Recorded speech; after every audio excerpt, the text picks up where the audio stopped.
तो कैसे हैं आप सारे। आई होप आप सभी स्वस्थ होंगे, मस्त होंगे। मैं बबीता स्वागत करती हूँ आपका मेरे एक और नए वीडियो में। तो फ्रेंड्स, मैं घर के सारे काम करके आ गई थी अपने शॉप पे और अभी शाम का टाइम हो रहा है। सुबह ही आ गई थी मतलब। और आज काफ़ी ज़्यादा काम था, लेकिन फिर भी मैं बहुत जल्दी उठी थी तो फिर जल्दी जल्दी सारे काम निपटाए। आज मैंने कपड़े धोए। वैसे तो आज शनिवार है, कल भी धो सकती थी, कल संडे है, लेकिन मुझे कल और भी सारे काम है। थोड़ी सिलाई का काम था तो मुझे लगा कल ज़्यादा सिलाई करूँगी आराम से बैठ करके, इसलिए मैंने मशीन वगैरह आज ही चलाया, आज ही कपड़े सारे धो दिए। उसके बाद मैं आ गई थी अपने दुकान पे और फिर पार्लर वाले बच्चे आए। आज सिलाई वाले बच्चे तो नहीं आए थे, तो पार्लर वाले बच्चे आए, उन्होंने अपना सीख करके वो लोग गए। उनका आज हेयर स्टाइल वगैरह बताया था मैंने, उन्होंने उसी की ही प्रैक्टिस करी और वो लोग चले गए। और अब मैं जा रही हूँ, थोड़ा सा मेरा काउंटर रह गया था सफाई के लिए, तो मैं अभी उसको सफाई करूँगी और उसके बाद फिर देखती हूँ अगर टाइम मिलता है तो फिर मैं कटिंग करूँगी आज।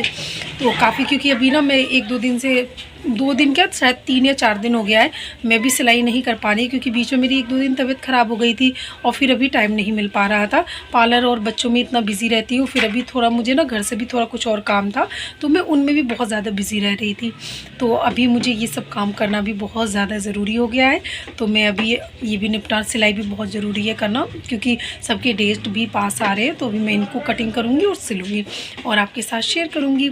और आपको अगर प्रॉपर सिलाई सीखनी है, मतलब आप प्रॉपर देखना चाहते हैं ना, तो प्रॉपर कटिंग, प्रॉपर स्टिचिंग, तो आप मेरे दूसरे channel Babita fashion designer boutique पे जा कर के वहाँ पे आप देख सकते हैं, सीख सकते हैं।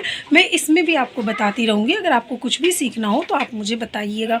और कई लोग मुझसे कमेंट करते हैं कि दीदी आपका पार्लर भी है तो आप अपने बच्चों को पार्लर सिखाते हो तो आप हमें भी बताया करें। तो श्योर मैं आपके साथ पार्लर का भी वीडियो शेयर करूँगी।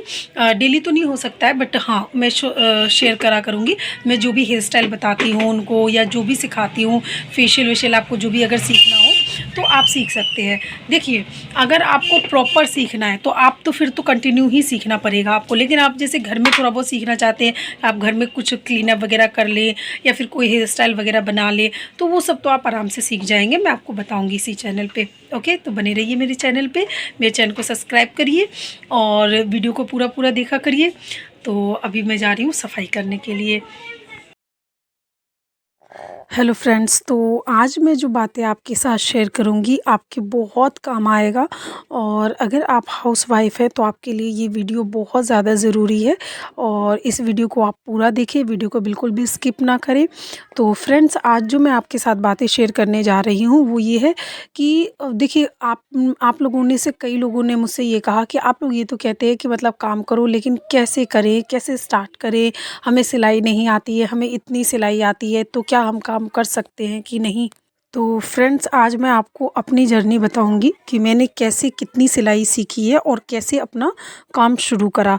क्योंकि देखो फ्रेंड्स, कभी कभी ऐसा भी होता है कि बहुत जिन पे संसाधन होता है ना, वो भी कुछ नहीं कर पाते हैं, और जिन पे बिल्कुल कुछ नहीं होता है वो भी बहुत कुछ स्टार्ट कर लेते हैं, बहुत कुछ मतलब सफलता पा जाते हैं अपनी ज़िंदगी में।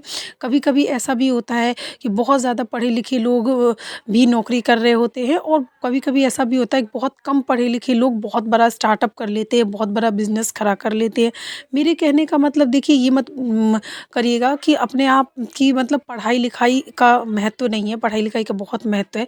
मैं बस इतना कहना चाहती हूँ कि कई लोग कभी कभी, और इन सब में जो कॉमन बात है ना, और मैं ये भी कहना चाहूँगी साथ में कि कई लोगों के पास आपने देखा होगा बहुत सारे संसाधन होते हैं लेकिन वो उतना नहीं कर पाते। लेकिन कई लोग बिल्कुल ज़ीरो से शुरुआत करते हैं, उनके पास कुछ नहीं होता और जीवन में बहुत सफलता हासिल करते हैं। तो मैं इन दोनों ही बातों से सिर्फ़ और सिर्फ आपको ये कहना चाहती हूँ कि इन दोनों ही बातों में अगर कुछ कॉमन है, इन दोनों ही तरह के लोगों में अगर कुछ कॉमन है तो वो है मेहनत। मेहनत, जुनून, लगन। इसके अलावा और कुछ नहीं ज़िंदगी में काम आता है सफल होने के लिए। अगर आप में जुनून है, मेहनत करने की लगन है, जिद है कि मुझे ये काम करना ही करना है, तो आप ज़रूर अपने जीवन में सफल होंगे। चाहे आप कितने भी पढ़े लिखे हों, चाहे आप में कम स्किल हो। देखो, मैं ये नहीं कहती कि अगर मान लो कोई स्किल आप में कम है, आपको उतने तक ही वो स्किल रखनी चाहिए और आप सफलता पा जाएंगे। नहीं, आप स्टार्ट करिए, अपने स्किल को अपग्रेड करते रहिए और आप ज़रूर जीवन में सफलता पाएंगे। लेकिन इसका मतलब ये नहीं है कि जैसे मान लो आप कोई भी चीज़ सीखते हो, अगर मान लो किसी पे मैं सिलाई का ही लेती हूँ। अगर मान लो किसी के पास फ़ैशन डिज़ाइनिंग करने का उतना नहीं है पैसे, उतनी नहीं है संसाधन, तो क्या वो पहली फ़ैशन डिज़ाइनिंग करके बुटीक खोले? नहीं, मैंने तो ऐसा नहीं किया था और बहुत सारे लोग भी ऐसा नहीं करते, होता भी नहीं है। अब मान लो किसी को मेकअप आर्टिस्ट बनना है, तो सीधे ही एडवांस मेकअप में लाख 2-3 लाख रुपए मतलब खर्च करके और फिर वो बुटीक खोले, वो पार्लर खोले अपना, नहीं। तो शुरुआत से पहले थोड़े से स्टार्ट करो, क्योंकि जब हम अपनी मेहनत से आगे बढ़ते हैं ना, तो वो बात ही कुछ अलग होती है, बहुत कॉन्फिडेंस आता है अपने, और किसी को कहने का भी नहीं रहता है कि हमने इतना पैसा तुम पे लगाया या खर्च करा। अपनी मेहनत से खुद से आगे बढ़ने में ना जो मतलब मज़ा आता है ना, वो अलग ही बात होती है, वो अलग ही सुख का अनुभव होता है। और ज़िंदगी से लड़ने का, ज़िंदगी से दुखों से लड़ने का भी हमें बहुत क्षमता मिलती है, शक्ति मिलती है इससे।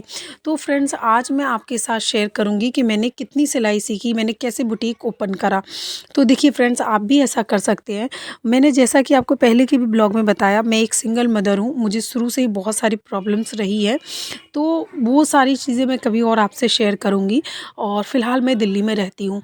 तो फ्रेंड्स, मेरे लिए भी बिल्कुल भी आसान नहीं था, मैं भी आप लोगों में से ही एक बहुत ही साधारण सी लड़की हूँ, जिसने बहुत सारा स्ट्रगल करा है, बहुत ज़िंदगी में मेहनत भी करा है, बहुत सारा दुःख भी देखा है।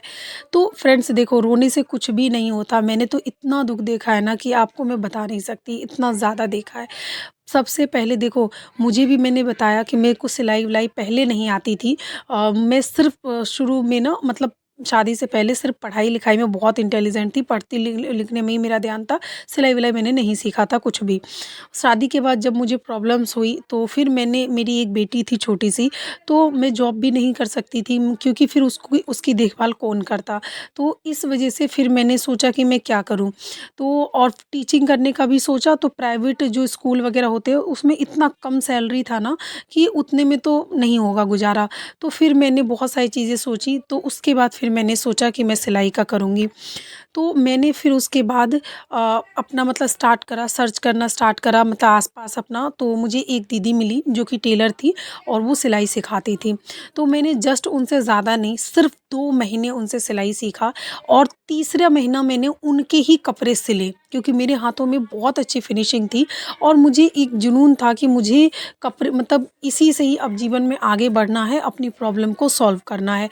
तो मैंने क्या करा, उसी 2 महीने में सीखने के बाद तीसरे 3 महीने उनसे मैंने कपड़े उनके सिले। उसके बाद फिर सिर्फ़ 1 महीना मैंने घर में सिलाई स्टार्ट करा, 1 से 2 महीना मैंने घर में मेरी सिलाई आने लगा, क्योंकि मैं बहुत अच्छा सिलती थी, वो दीदी भी देने लगी मुझे सिलाई करने के लिए। और जब मैं जहाँ मैं रहती थी ना पहले, तो वहाँ पे भी आस-पास लोगों ने ना मतलब सिलाई-विलाई देन मैं पहले मथुरा में रहती थी, वहाँ पे मेरा घर भी है, तो वहाँ पे सब लोगों ने मुझे सिलाई-विलाई देना स्टार्ट करा, तो बहुत सिलाई आने लगी, सबको मेरी सिलाई पसंद भी आती थी।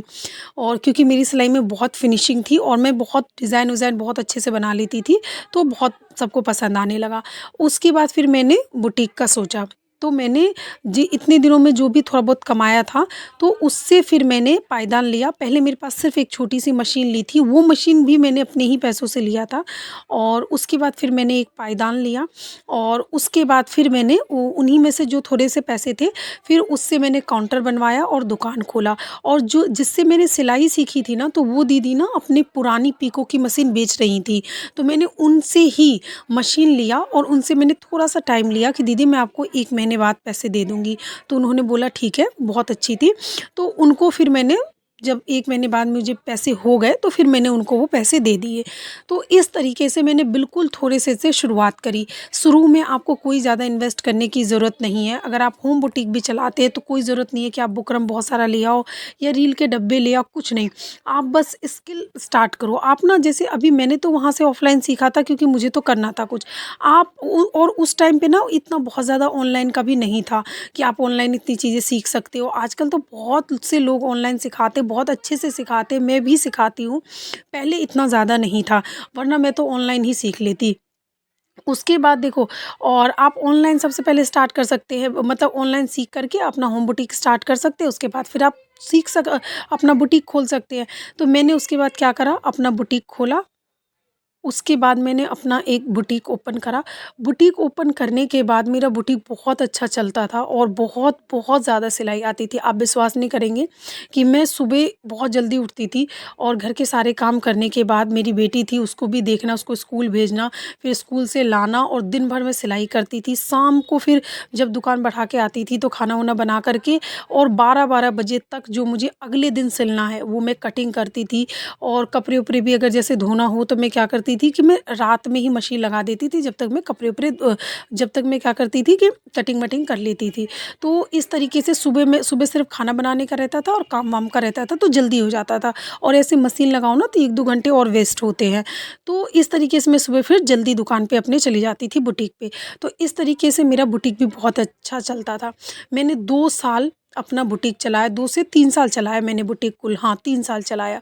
उसके बाद फिर मैंने सोचा कि मुझे अब कुछ और करना है थोड़ा-सा बड़ा। मैंने बुटीक वो अपना बंद कर दिया, ठीक है। फिर बुटीक बंद करने के बाद मेरे पास पैसे थे कुछ जोड़े हुए थे मैंने अच्छे खासे, जो मेरे जमा हो गए थे 3 साल में।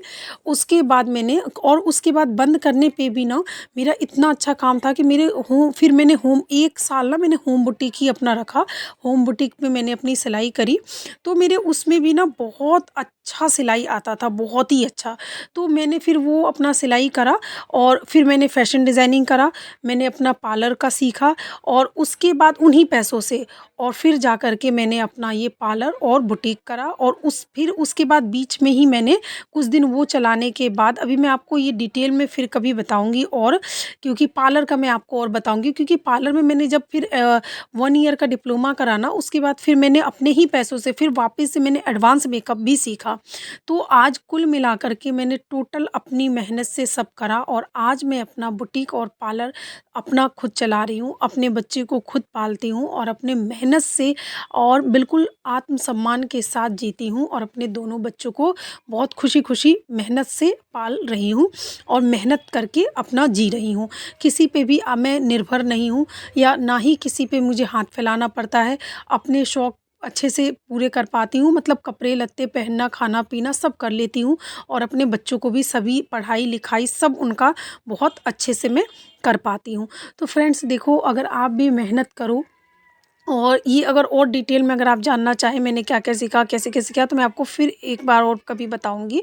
तो अभी और पूरा कवर नहीं हो पाया, तो मैं आपको फिर कभी और बताऊँगी डिटेल में। तो इस तरीके से फ्रेंड्स मैंने अपना ज़ीरो से स्टार्ट करा था और आज मैं अपना जितना भी मैंने पार्लर में इन्वेस्ट करा और मैं आगे और सोच रही हूँ कि एक और बड़ा सैलून सा खोलने के लिए। अभी मेरा देखो, मैं आपको ना अभी किसी दिन मैं अपना बुटीक का टूर और अपना पार्लर का टूर दोनों का आपको मैं अलग-अलग कराऊँगी। और उसके बाद अभी मेरा मन है कि मैं एक और अच्छा-सा पार्लर खोलूँ और वो भी मैं बहुत जल्द खोलूँगी। तो इस तरीके से ना आप सपने देखें और उस सपने को पूरा करने के लिए ना मेहनत करें और धीरे-धीरे जो भी आप सपना देखते हैं ना उसके प्रति एक-एक स्टेप बाय स्टेप, कदम बाय कदम बढ़ाएँ। एकदम से कुछ नहीं हो जाता, कोई आपकी हेल्प नहीं करेगा। आपको अपनी हेल्प खुद करनी पड़ेगी, मेहनत खुद करना पड़ेगा, तभी आप जीवन में सफल बनेंगे। और रोने से कुछ भी नहीं होता है। आप बिल्कुल स्ट्रॉन्ग होकर के अपने जीवन में आगे बढ़िए, सारी प्रॉब्लम सॉल्व हो जाएगी। और दूसरी बात, बहुत ज़्यादा जब टेंशन होता है ना तो आप ना अपने माइंड को कन्वर्ट करने के लिए भी काम करें, मेहनत करें, सब कुछ ठीक हो जाएगा। आई होप आपको ये वीडियो पसंद आया होगा। वीडियो पसंद आए तो वीडियो को लाइक करें, मेरे चैनल को सब्सक्राइब करें। Thank you so much. मिलते हैं नेक्स्ट ब्लॉग में। Bye bye.